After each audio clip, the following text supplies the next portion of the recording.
Good evening. Thank you, Mabel, for that very kind introduction, and thanks to all of you for joining us this evening to hear a little bit about my grandfather, William Chester Ruth. I'm the only surviving grandchild, and 3 years ago, I was blessed with the formation of the William Chester Ruth Legacy Project, which has enabled us to share my grandfather's story with a broader audience. One of our first tasks was to interview former patrons, neighbors, and mentees. And there was an urgency to do so, as all of them at that time were between their 8th and 10th decades of life. During the interview, we asked them to share their recollections and impressions.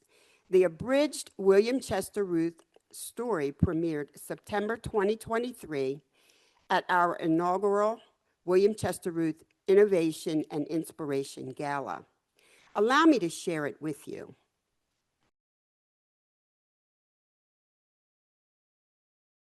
I am the proud granddaughter of William Chester Ruth, problem solver, inventor, and entrepreneur, who was born July 18th, 1882, in the village of Chatham, Chester County, Pennsylvania.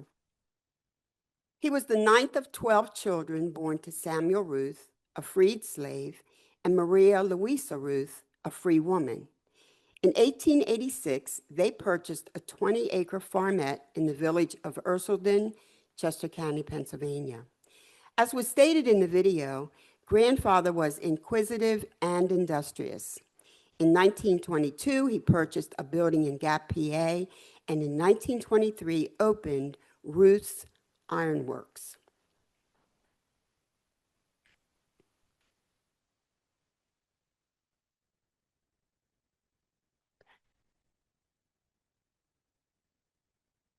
I'm not accustomed to this. Please be patient with me. Early on, finances were limited, so he had to make his own tools: wrenches, tongs, pliers, and hooks, all made out of repurposed buggy springs. He began problem solving, exploring more efficient and safer ways to accomplish tasks. In 1924, he applied for and was granted a patent protection for the Ruth baler feeder. It was discovered that 47 of its working parts could be patented. His patent attorney of the Washington, D.C. H.B. Wilson firm told him, "Chester, you are 1 in 300,000 among men. For to make it, you had to be a draftsman, an engineer, a dreamer, a seer, a mechanic, and a laborer." And then, at the beginning of World War II, he was commissioned by the United States government, first the Army, to design and manufacture secret wartime devices for bomb sites, then by the Navy for a device to be used on submarines. He chuckled as he stated, "We were just trying to do our part here at home with the rest of the old guys. We didn't know how they would use them, but we had to get 27,000 parts out in a short period of time. It was all hands on deck, women and men working around the clock in shifts." Some of his inventions were later used in the design of the Polaris missile in the 1950s, but the Norden sight for high-altitude bombing overshadowed this invention. Other inventions included an amusement park ride, which was mounted on a truck bed. If you look to the bottom left, you'll see, can't see it well, but we now see these aerial swing rides at amusement parks all over the country and probably the world. But guess what? I had my own, which he designed and constructed just for me and my friends. It was parked in the what we called the lot, which was an area by the machine shop, and he built a full-size model, and my friends and I would ride the aerial ride. So I've had folks to ask me as I do these presentations, weren't they concerned about being sued? What if some of the children were injured? I said, people didn't do that then. They were glad their children had an opportunity to enjoy a ride, so we never had to be concerned about that.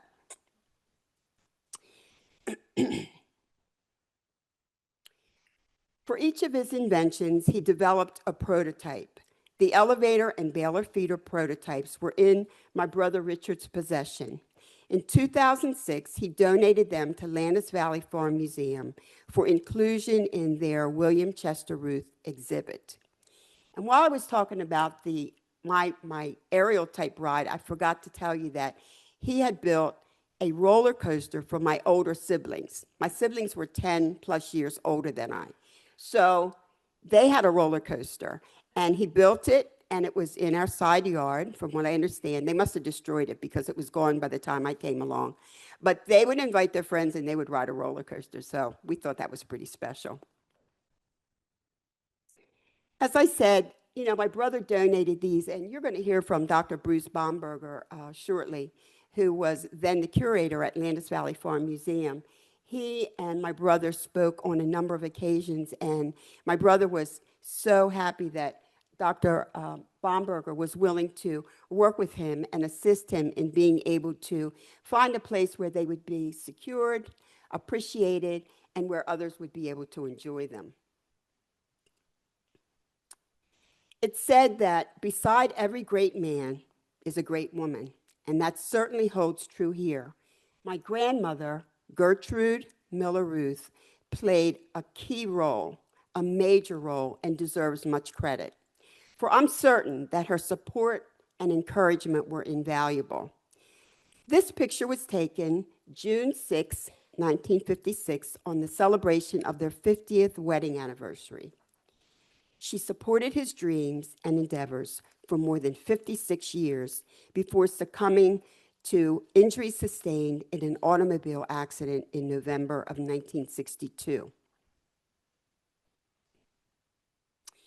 In 2010, following submission by Dr. Bomberger, my grandfather's biography was selected for inclusion in the inaugural edition of the African American National Biography by Harvard University's Dr. Evelyn Higginbotham and Dr. Henry Louis Gates. April 2nd, 1971, at 88 years of age, William Chester Ruth also succumbed to injuries sustained in an automobile accident. He truly blessed the lives of his loved ones and countless others with whom he came into contact. He said that his only regret was that he didn't have an opportunity to get an education.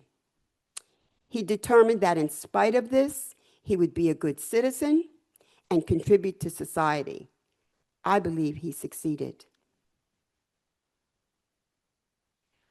One man can and did make a difference. His words to us all: you were born with a purpose for being in this world. Develop your capabilities to the fullest.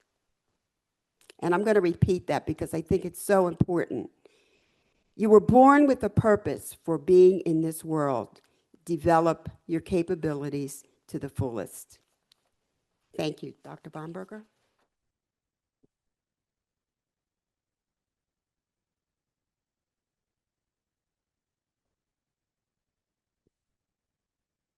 Okay, you're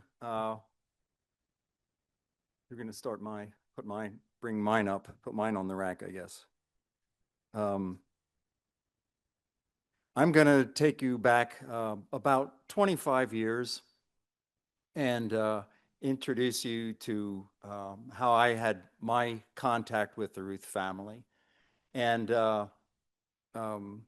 we have seen the different facets here. Ruth the minister, Ruth the family man, and Ruth the blacksmith, machinist, and inventor. And it's this latter one that I want to talk to you about. I was the curator of agricultural technology and other things at Landis Valley from 1997 to 2019 when I retired. And about the year 2000, we had a new director, a man who knew the site thoroughly and had come back to become the director of Landis Valley. And he assembled a blue ribbon panel of people that he wanted to help the museum to bring in a wider demographic that would include people from the city of Lancaster. And on this blue ribbon panel, one of the members was Mr. Nelson Polite, who was at that time, I believe, still a city councilman. And my boss, the director, gave his spiel, and then he asked the different panelists what they felt the museum most needed to do to bring in a changed demographic that was no longer just strictly Pennsylvania German. And Nelson Polite, in the kindest but most forthright words, said to my boss, well, he said, you have nothing for us. And what he meant by that was that people of color who came to Landis Valley could not see themselves anywhere in the exhibit. And so these words stuck with me. And about the same time, I had enrolled in a doctoral degree program at Lehigh University and was specializing in the history of technology. And so Mr. Polite's words, as I say, stuck with me, and I was crawling around one of the buildings one dark, rainy November day in a building where you literally had to crawl on your stomach to get from machine to machine to machine where they were in storage.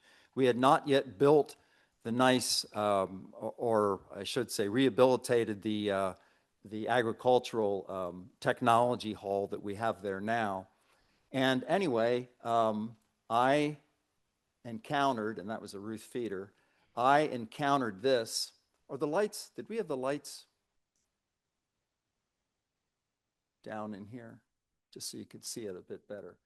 What I encountered as I was crawling around in there was a baler feeder. And it was pretty much rusted on one side, and I pulled myself around to the other side, and I read this stenciling, the Ruth Improved Feeder, Gap, PA.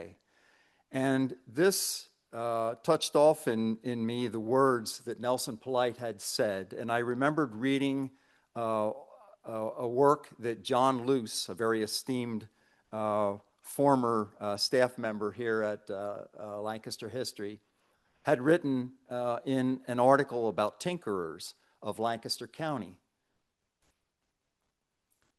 And try out this pointer here.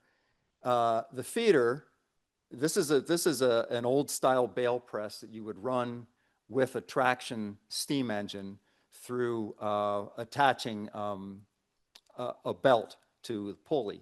Whoops, am I doing that? Did I do that? Okay. So anyway, the baler feeder, the Ruth invention, is this, which is an aftermarket invention, as you saw in the video, that Ruth designed. And what it did, and this is what I was looking at in our collection, what it did was it caught that straw and it delivered it directly into the bale chamber without any, in a nice consistent stream, without any kind of clumps or and with great efficiency directly in. And maybe a point that wasn't stressed enough is that it was really also a safety measure, because we find in telling that some people who use these balers actually had a person, and oftentimes it was an older member like a grandfather, actually stood on top of the bale press with a pitchfork and tried to make sure that all of the straw was delivered directly into the chamber. So when I saw that we had this in our collection, I thought, now we have something here. We have something that's interpretable.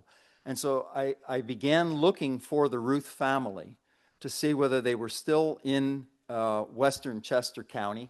And at length, I found and met Richard, Gwen's late brother, and this was around the year 2001, 2002. The kindest man. He stressed to me that if I was going to begin to want to research the Ruth family in this, that I ought to have a genealogy book that a second or third cousin, I guess, had produced, who lived just up the road. And he said, we're going to go, I'm sure she has a copy. And we went up the road and we got a copy. He bought a copy for me. I paid him back. Let the record show. But very kind. He didn't know me from anybody else on the street, and he pulled the money out and he paid for one. And this is him with that model, which he later donated. And I was able not only to put this on more or less permanent display at Landis Valley, but I took it up to the farm show for the 100th farm show, and had it on display there, where I made sure that hundreds of thousands of people in all got to see this piece.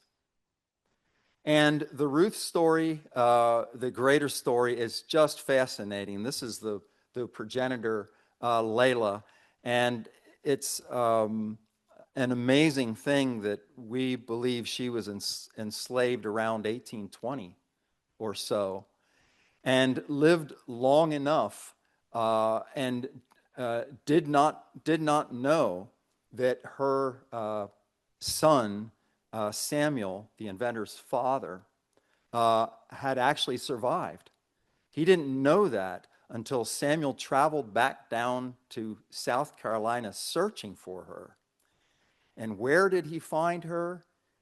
On a place now called Hilton Head Island. And there she had a shack, and she had some chickens and some goats, and he was at length able to make her understand that he was her lost son. Brought her back up on the eventually on the good old Pennsylvania Railroad and into Philly, I'm sure, right into the station. And so her experiences were something that actually could be related directly. She had a hand then in raising the grandchildren, including the inventor. And then his shop. Some of these slides you're going to see we've shared some of this. A view of the shop in about circa 1930, possibly the 20s. And this is just an image of that baler feeder and the patent drawing. And then the feeder there itself, a magazine cut for the feeder. And the African American National Biography, which Gwen had alluded to. Being a graduate student at Lehigh, the other necessity they had was to write a term paper. And so my first bit of writing about the Ruths was in that seminar paper. And it led eventually to my writing an abstract that was accepted for inclusion in African American National Biography, and then also in the Pennsylvania Heritage magazine. I think you can bring that up through Google, and you can find that as well. And then also I did an article on him in Wikipedia. If anybody has done anything like that with Wikipedia, it's not a real fun experience. So I find that they changed things that I had researched, and wasn't happy about that. That's the Heritage article, which you can find online, I think, in its entirety, really. Inventor, businessman, showing the Denlinger brothers. And then my final slide here, this is probably my favorite image of the Ruth family, because it shows 3 generations at work there. And I think it really symbolizes well the mentorship that we're hoping to establish. Eventually, we hope through scholarships and whatever means possible, but really to hold William Chester up as an example. So, all right, thank you.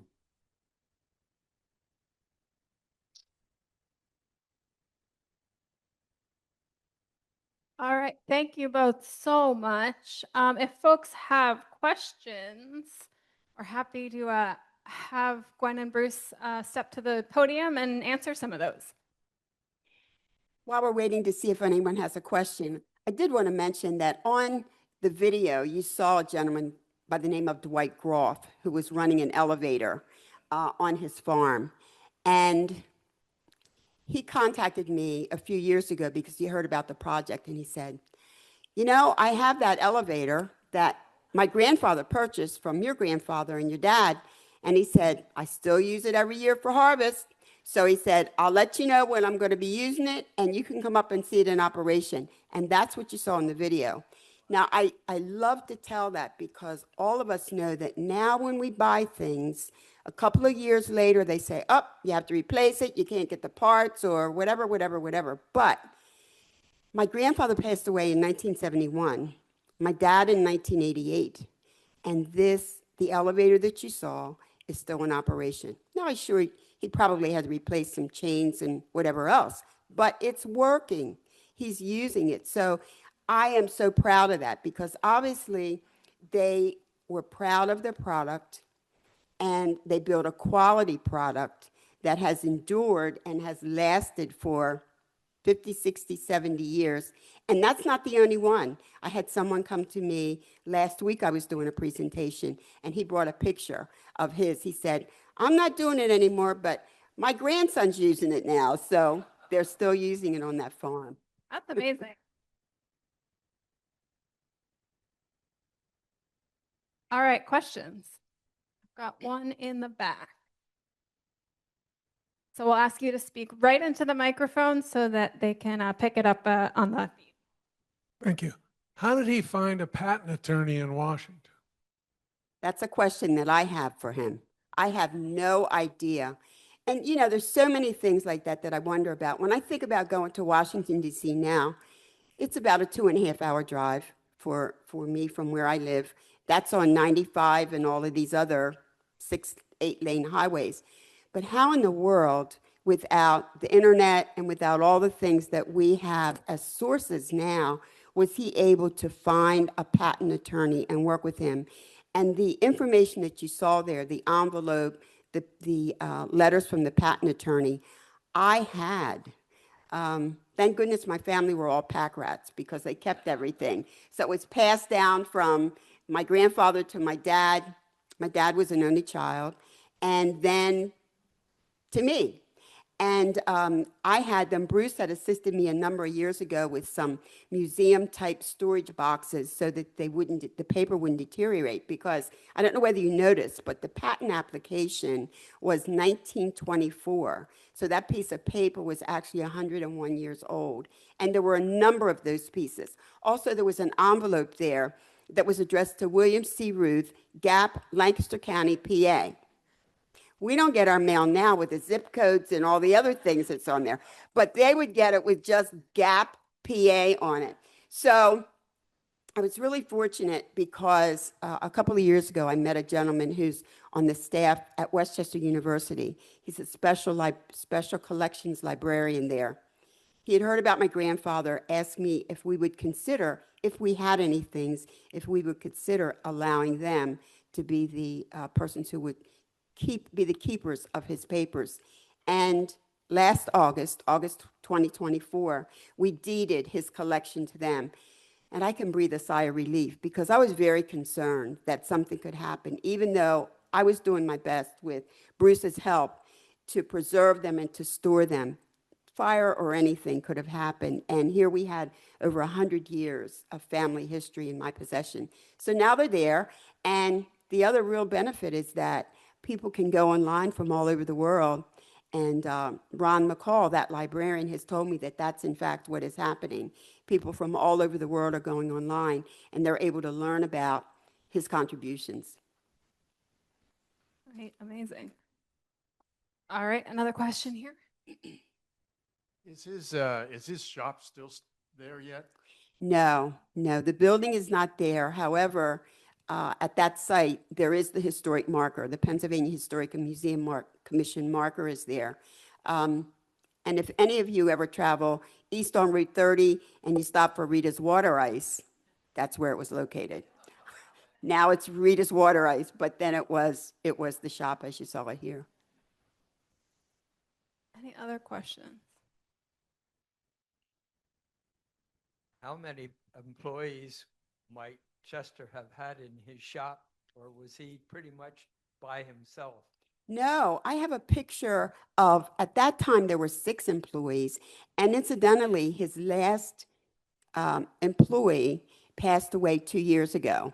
But there was a gentleman who was almost 100 years old at that time. And he told a story how when he was in high school, they had a program wherein you would attend classes in the morning, and then you would have, I would call it almost an apprenticeship in the afternoons.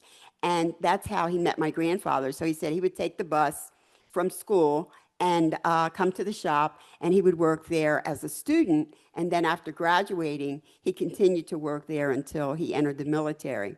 So that was really a great story to hear. Other questions? If there aren't any other questions, You've got a couple more. oh, okay, I've got one in the back. good. And then I must say, I have 1 or 2 of my own. It's kind of a twofer. You had said that he, or maybe it was the video, that he regretted that he couldn't get an education, that was his one regret. Do you know what he wanted to study? I don't, but I would assume mechanical engineering. Yeah. You know, this was his passion, and he obviously was gifted. So with what he was able to do without any education, I can't imagine what he may have been able to accomplish had he been able to. But there were, as was said in the video, he was one of 12 children. So they worked the farm. You know, they were all working, and with the exception of his youngest sister was able to go to school. She was born in 1895, and she's the only one who was able to attend school. But the others were what they call homeschooling now, but, you know, back then it was just mom and whomever else teaching the children. And my other question is, did he do all his own drafting, like in the patent application? Was that his drafting, or did they hire someone for that, or? I don't know, but I would assume that he hired someone. Okay. He was a very engaging fella. He was a very friendly man, a very engaging fella. And I believe that he was people would approach him and were willing to assist him. And I believe that's how he was able to accomplish a lot of these things. Because certainly, I mean, he didn't have the education to even know how to navigate, to be able to find these people and what he needed to do. But you saw it, so sure. So one of my questions you started to answer about the documents that you had in your possession, which is what kind of primary sources do you have to tell his story? What documents have you found in other archives for you, Gwen, or for Bruce? And what kinds of things did you have in your collection that are now at Westchester? Well, you saw some of them here because I had patent applications. I had the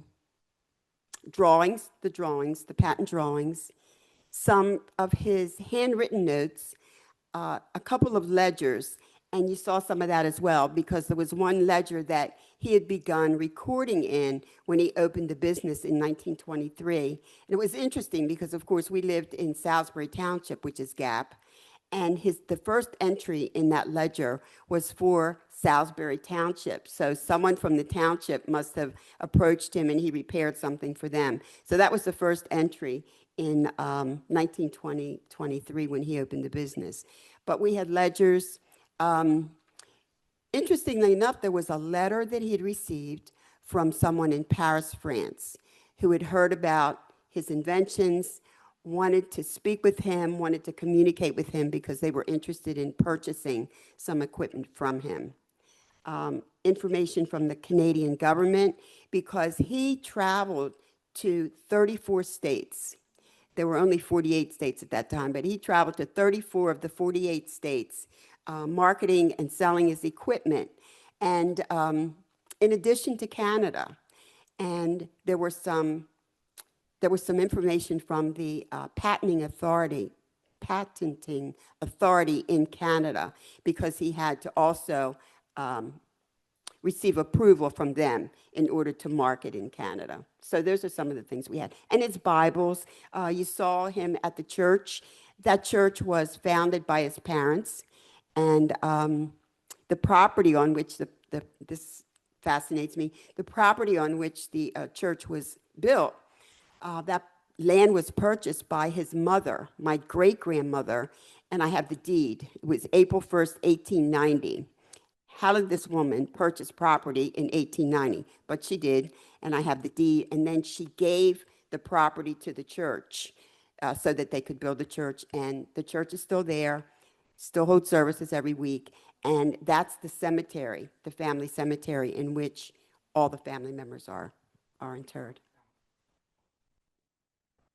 One other thing that we both forgot to mention tonight is that in 1950, Ebony Magazine did an article on him, and it's the copy that has Jackie Robinson on the cover, so it's collectible for that reason as well. But if you see that, and you see them sometimes on eBay, and it touted him as a successful black businessman, and I think a lot of photos were taken at that time. And so those photographs, a lot of those views that we're lucky to have because they sent a photographer and recorded at that time. So. Very cool. Any other questions from the audience? Did he benefit financially from all his inventions? No. That's the short answer. I mean, we were blessed. We were definitely blessed. Our family was never in need of anything. We had housing, we had shelter, we had food, we had everything that we needed. But with what we've learned, he should have been a very wealthy man. He should have been able to amass a lot of money. But that didn't happen. That did not happen.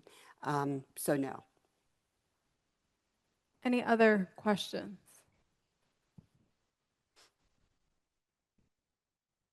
Just a question on the elevator at the farm. Yes. If anything can be done to maybe preserve that, for the future, or Landis Museum, something of that nature? Bruce may be able to answer that better than, but there are several of them, so I'm hoping that someone will. Yeah, the real problem, and we were offered one when I was at Landis Valley, the problem is the size of them. Now, he built them in all different sizes, and there was one photograph there that showed a one that was really short. I don't know if you saw that. And there was a barefoot boy standing next to him. Well, that barefoot boy, many decades later, had contacted me, and that's how I got that. That's how Landis Valley got that photograph. And he custom made that one for loading potatoes on a truck. So if we were to encounter one that would be shorter, space, as any museum person can tell you, space is not infinite at museums, and elevators take up a lot of space. I grew up on a farm, and I know that we had one of the old hand winch types with a ratchet and pawl that would hold it in place. And my dad always parked it in the barn with the conveyor on an upper barn beam because they would slip sometimes, and they were all steel, and they could kill you, really. So that was the self lifting one. Also, that gearing also put the brakes on it too, and kept it from dropping. Bruce and I are on the same page, because that's what I was going to talk about, was the safety. It wasn't just that there was a faster or easier way of accomplishing these tasks, but also he was also very concerned about safety, having grown up on a farm and knew the kinds of accidents that were very often killed people or seriously injured them. So one of his patent for the elevator was the braking system, which prevented it from collapsing and crushing someone. So that was a huge part of what he did. Yeah. Any other questions? I would like to share that we're the William Chester Ruth Legacy Project is sponsoring an event next Saturday, September 27th, and it's titled the Crossroads to Innovation Tour. It will begin at the Rough and Tumble Museum in Kinzers, and there you will see that elevator that I was talking about that Dwight Groff was using, as well as a baler feeder. So you'll not just see them, but they will be operating. So you'll be able to not just see the machine, but you'll actually get a feel for how it operates and how it's used. And we'll leave there on charter buses. You'll park at the museum, leave there on charter buses, and we'll take a trip past the site where the business had been located and where the marker is now located, and then down into Chester County to what's called the Meeting House, Quaker Meeting House, and also People's Hall. People's Hall is a place that was built in 1845 to permit freedom of speech for all folks, so that all things could be discussed without concern about what was going to happen. And my great-grandfather, William Chester's father, as I had stated, founded a church. But before they had a building, they were meeting either in the parishioners' homes, or they would meet in a grove of trees that's in that area. So some of the Quakers saw them and invited them in. And my great-grandfather gave his first sermon there in what's now People's Hall in December of 1845. So we're going to go there, see the hall, which is just a beautiful building, recently restored. And we're going to have a couple of actors who will do a dramatization of that particular, some of the events that took place, including my great-grandfather coming there. Of interest is that one of the actors would be my grandfather's great-great-great nephew, because he's my grandfather's sister's great-grandson. So it's going to be a great day. We're going to have lunch and just really learn more about that area, because that particular area had a lot of abolitionists. They had a lot of folks that were really instrumental in supporting and assisting folks with gaining their freedom. So you hear some of that as well. Anything else that you guys are working on at the William Chester Ruth Project? Our goal is that we will have not just this short or abridged documentary, but that we will have a full documentary on not just his life, but the life of his grandmother, Leah, who was the first member of our family brought here from Guinea, as Bruce had said, in the 1820s, and her story, which is a really captivating story of us being a survivor. She was taken, well, she was out playing with children, and it's thought that she was between 10 and 12 years of age when some slave catchers took her and other children, and they took them to a ship. They never saw any of their family members again. Survived the Middle Passage, was brought to what's now Hilton Head area, sold into slavery. But she was a very feisty woman. She was like, we don't have to put up with them beating us and treating us this way. So she would try to stir everyone up, and she resisted the abuses. Therefore, she was sold away from him when he was 7 years of age. And that's a part of the story that Bruce started to tell, because he couldn't rest. He had not seen his mother for almost 40 years, but he couldn't rest. So he gets on a train in 1895 and goes back. I have so many questions. How did this man get on a train? I mean, was he in a coal car? Certainly nobody was going to sell him a ticket. He was a black man getting on a train going to Georgia and South Carolina in 1895. But he survived it, found her, brought her back here, and she survived. She's on the 1910 census for Chester County, and she passed away May 18th, 1912 in Chester County with her child and her grandchildren. So that's another part of the story. So if any of you would like to join us out on the display table, there's a QR code which will take you to our website, or some of you picked up brochures. If you go to our website, you can purchase tickets. Or if you don't want to do any of that, tell me and we'll make it happen. All right. Join me in thanking Gwen and Bruce. This was really